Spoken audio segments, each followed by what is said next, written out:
गीता भगवान कृष्ण द्वारा महाभारत युद्ध में अर्जुन को संबोधित होकर बताया गया उपदेश। अर्जुन क्षत्रिय होते हुए भी युद्ध करने को मना कर रहे हैं कि ये सब मेरे स्वजनों है, उसको मैं कैसे मारूं।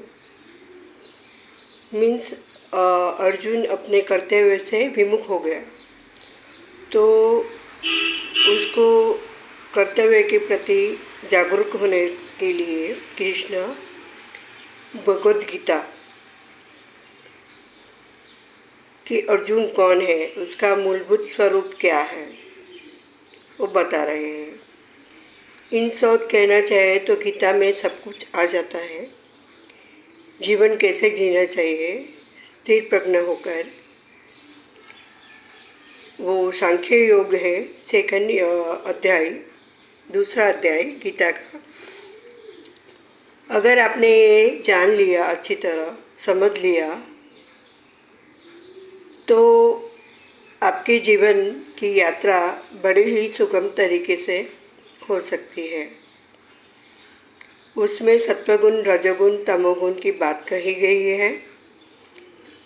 हर एक व्यक्ति या प्राणी अपने गुणों के अनुसार जीवन में जो भी कृत्य करता है वो होता है सत्वगुण के हिसाब से, तमोगुण के हिसाब से, रजोगुण के हिसाब से। कभी कभी हमारे चेतना के लेवल में सत्वगुण बढ़ जाता है तो हम दान पुण्य अच्छे अच्छे कर्म करते हैं। रजोगुण है तो संसार के प्रति जो हमारा वो है मोह शोक का, या घर बार का, या हमारे कुटुंबी जनों के प्रति जो होता है, वो रजोगुण के गुण जब भी हमारे में प्राधान्य होता है या उसकी मात्रा ज़्यादा होती है तभी होता है। तमोगुण जो आलस्य है हमारे, समझे हमको निंद्रा मीन्स आराम करना है, तो उसके लिए भी तमोगुण की आवश्यकता होती है। इन शॉर्ट मैं कुछ न कुछ कहना चाहेगी जो मैंने बचपन में बहुत ही एक अध्याय रोज़ पढ़ती थी। अभी तो नहीं पढ़ती मैं,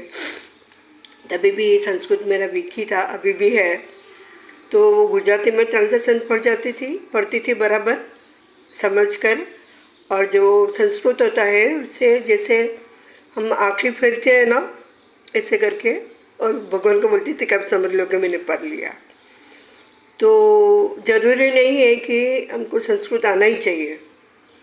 आता है तो बहुत अच्छी बात है, लेकिन अगर नहीं आता है तो कोई भी बात नहीं। भगवान तो अपने कहीं ना कहीं भावना भूखिया है, हमारे मन में जो भाव होता है वो प्रभु अंतर्यामी है, वो हमारे भीतर चेतना के रूप में विराजमान है, तो उसे कुछ छुपा नहीं है।